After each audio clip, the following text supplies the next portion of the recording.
नमस्कार, स्वागत बा आप सभी दर्शक लोगन के। तक खबर बा भोजपुरी पावर स्टार पवन सिंह जी के बारे में, जिनकर ए साल के यानी कि साल 2021 के ये दूसरा देवी गीत के वीडियो आ रहा बा आप सबके बीच में, जो ना के नाम रखल गया बा दियरी। जी हाँ, दियरी एक नाम बा।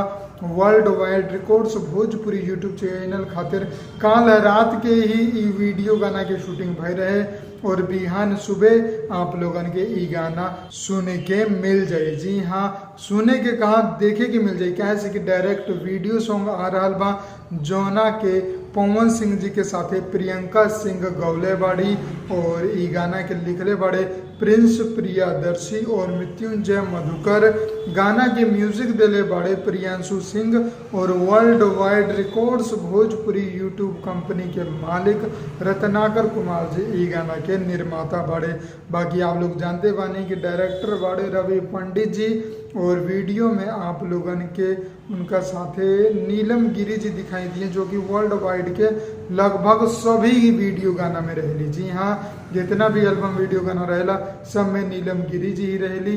तो इहो गाना में आप लोगन के दिखाई दिए।